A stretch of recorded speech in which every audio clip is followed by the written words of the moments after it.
5:30 గంటలుగా కేటీఆర్ను ED అధికారులు ప్రశ్నిస్తున్నారు. విదేశీ అకౌంట్లకు నగదు బదిలీపై ఆరా తీస్తున్నారు. బ్యాంక్ స్టేట్మెంట్లను కేటీఆర్కు చూపించిన అధికారులు వివరణ అడుగుతున్నారు.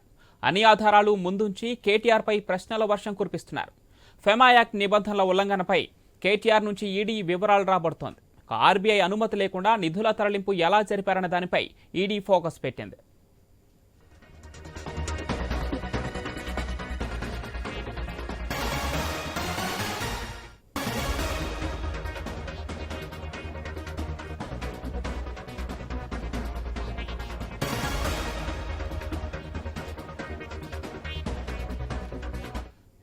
5:30 గంటలుగా కేటీఆర్ను ఈడీ అధికారులు ప్రశ్నిస్తున్నారు. విదేశీ అకౌంట్లకు నగదు బదిలీపై ఆరా తీస్తున్నారు అధికారులు. అటు బ్యాంక్ స్టేట్మెంట్లను కేటీఆర్కు చూపించిన అధికారులు వివరాలను అడిగి తెలుసుకుంటున్నారు.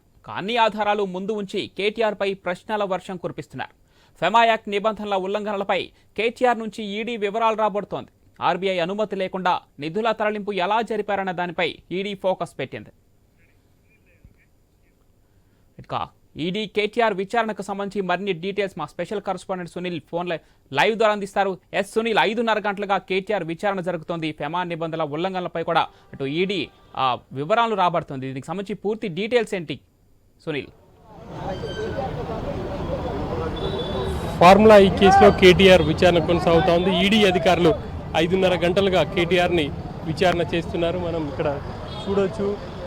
ప్రస్తుతం ఈడీ ఆఫీస్లోనే కేటీఆర్ని ఈడీ అధికారులు అయితే విచారిస్తున్నటువంటి పరిస్థితి. ప్రధానంగా ఫెమా నిబంధనల ఉల్లంఘనకు సంబంధించే కేటీఆర్పై ఈడీ అధికారులు ప్రశ్నలు అడిగినారని చెప్పేసి తెలుస్తుంది. ఇక ఒక క్యాబినెట్ మంత్రిగా ఉండి నిబంధనల ఉల్లంఘన అనేది తెలీదా అనేది కూడా కేటీఆర్ ఈడీ అధికారులు అయితే ప్రశ్నించారు. దానికి ఆయన దాటవేసే ధోరణి అవలంబించారని చెప్పేసి తెలుస్తుంది. ఇక ప్రస్తుతం ఈడీ ఆఫీస్ కాడ చూడొచ్చు. ఒకవైపు లోపల ఆయన విచారణ కొనసాగుతుండగానే మరోవైపు ఇక్కడైతే కొంత పోలీసుల హడావుడి కూడా నెలకొంది అని చెప్పేసి చెప్పుకోవచ్చు. పూర్తి స్థాయిలో అంటే ఈ ఉదయం ఇక్కడ కొంత గందరగోళమైనటువంటి పరిస్థితి నెలకొంది. పెద్ద ఎత్తున బీఆర్ఎస్ శ్రేణులు ఇక్కడికి చేరుకున్న నేపథ్యంలో ఇక్కడైతే ఉద్రిక్త పరిస్థితులు తలెత్తాయి. వాళ్ళందరినీ కూడా పోలీసులు పెంచి పంపేశారు.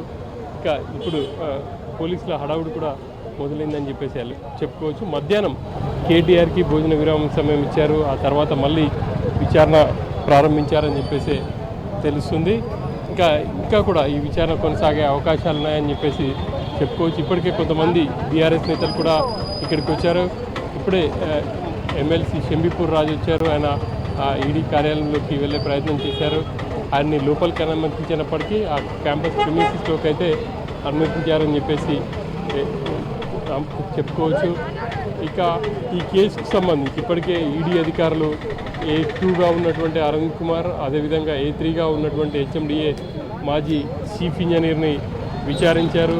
వాళ్ళ నుంచి కూడా చాలా వివరాలు అయితే ఈడీ అధికారులు రాబట్టారు.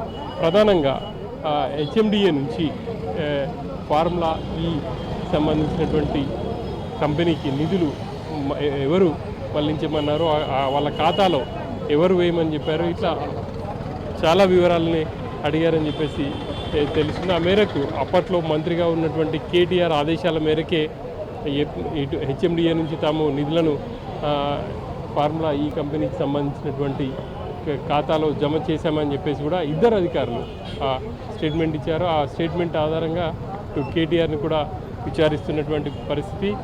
ఇక ఈ చెల్లింపులు కూడా విదేశీ మారకల రూపంలోనే జరిగాయి కాబట్టి ఏ కంపెనీని అప్రోచ్ అయ్యారు విదేశీ మారకం రూపంలోకి చెల్లించడానికి ఏంటి అనేది కూడా కేటీఆర్ నుంచి వాళ్ళు రాబట్టే ప్రయత్నాలు అయితే చేస్తున్నారు. ఇంకా కూడా కేటీఆర్ విచారణ అయితే కొనసాగుతుంది. ఇంకా కూడా కొనసాగే అవకాశాలు కనిపిస్తూ ఉన్నాయి. ఇంకా గంట సేపు వరకు ఉంటుందా, ఎంతసేపు ఉంటుంది అనేది అయితే చూడాలి. దాదాపుగా ఈ కేసులో ఇటు ఈడీ, మరోవైపు ఏసీబీ రెండు కూడా దర్యాప్తు కొనసాగిస్తున్నాయి. ఏసీబీ ముగ్గురు A1, A2, A3గా ఉన్నటువంటి ముగ్గురిని కూడా విచారించింది. ఇక ఈడీ ఇప్పటికే A2, A3గా ఉన్నటువంటి వాళ్ళని విచారించారు. A1గా ఉన్నటువంటి కేటీఆర్ని ఈరోజు విచారిస్తున్నారు. ఇక ఈ కేసు ఎటువైపు మలుపులు తిరుగుతుంది, ఏం జరగబోతుంది అనేది అయితే చూడాలి. నిబంధనలకు విరుద్ధంగా నిధులు మళ్లించారు అనేది ఇటు ఏసీబీ కేసు అయితే నమోదు చేసింది. ఏసీబీ నమోదు చేసినటువంటి కేసు ఆధారంగా ఈ ఈడీ కేసు ఫైల్ చేసింది. మనీ లాండరింగ్ జరిగిందా లేకపోతే ఇంకా అసలు ఏం జరిగింది అనేది వాళ్ళు దర్యాప్తులో తేలే అవకాశం ఉంది. ఈడీ అధికారులు ఇటు ఆ కంపెనీకి కూడా ఏదైతే నిధులు మళ్లించారో ఆ కంపెనీకి కూడా నోటీసులు ఇచ్చే అవకాశం ఉన్నట్టు తెలుస్తుంది. ఇప్పటికే ఏసీబీ అధికారులు ఏఎస్ నెక్స్ట్తో పాటు ఏఎస్ నెక్స్ట్ కంపెనీకి నోటీసులు ఇచ్చినట్టు తెలుస్తూ ఉంది. ఇక ఈడీ అధికారులు కూడా ఏఎస్ నెక్స్ట్కి సంబంధించి నోటీసులు ఇచ్చే అవకాశం ఉంది. ఆ తర్వాత మళ్ళీ అధికారులను ఇటు ఐఏఎస్ అధికారి అరవింద్ కుమార్ కావచ్చు, అదేవిధంగా హెచ్ఎండిఏ మాజీ చీఫ్ ఇంజనీర్ కూడా విచారించే అవకాశం ఉంది. ఈరోజు కేటీఆర్కి సంబంధించి చూస్తే ఈరోజు ఇంకా విచారణ కొనసాగే అవకాశాలు అయితే కనిపిస్తున్నాయి. మళ్ళీ ఆయన్ని రమ్మంటారా అనేది కూడా చూడాలి. ఇక విచారణ పూర్తయిన తర్వాత మరి ఈరోజు కేటీఆర్ స్టేట్మెంట్ ఎలా ఉండబోతుంది అనేది మరి కాసేపట్లో తెలిసే అవకాశం ఉంది. ఇప్పటికే కేటీఆర్ని ఏసీబీ అధికారులు కూడా విచారించారు. వాళ్ళు కూడా దాదాపు 6 గంటలకు పైగా విచారించారు. కేటీఆర్ నుంచి వివరాలు రాబట్టారు. ఇక కేటీఆర్ ఇచ్చినటువంటి స్టేట్మెంట్స్ కావచ్చు, అదేవిధంగా ఐఏఎస్ అధికారి అరవింద్ కుమార్, అదేవిధంగా బిఎల్ఎన్ రెడ్డి ఆ స్టేట్మెంట్లను కూడా వాళ్ళు పరిశీలించి మళ్ళీ ముగ్గురికి కూడా నోటీసులు ఇచ్చే అవకాశం ఉంది. ఈరోజు కానీ రేపు ఎల్లుండిలో కేటీఆర్కి మరో నోటీసు ఏసీబీ అధికారులు ఇచ్చి విచారణకు రప్పించే హాజరయ్యే విధంగా నోటీసులు ఇచ్చే అవకాశం ఉన్నట్టు తెలుస్తూ ఉంది.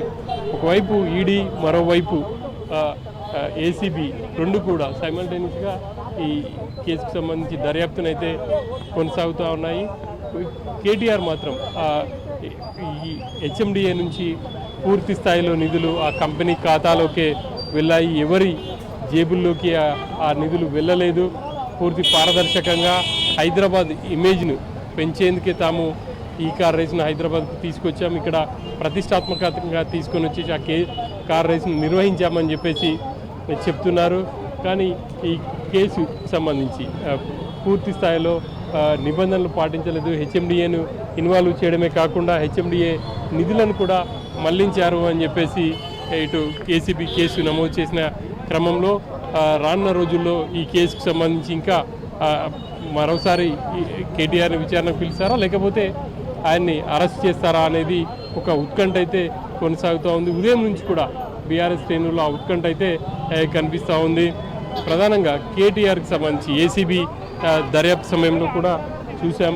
ఆయన ఏసీబీ ఆఫీస్కి వెళ్ళిన సందర్భంలో కేటీఆర్ ఒక్కరే వెళ్దామని చెప్పి ఫస్ట్ నోటీస్ ఇచ్చారు రావాలని చెప్పేసి, కానీ ఆయన తనతో పాటు అడ్వకేట్ని కూడా అనుమతించాలని చెప్పేసి హైకోర్టుని ఆశ్రయించడంతో విచారణ సమయంలో అడ్వకేట్ని అనుమతించారు. ఈరోజు కూడా కేటీఆర్ తనతో పాటు అడ్వకేట్ని అనుమతించాలని చెప్పేసి ఈడీని కోరడంతో ఈడీ అధికారులు అనుమతించారు. ఆ మేరకు అడ్వకేట్తో కలిసి కేటీఆర్ విచారణకైతే హాజరయ్యారు.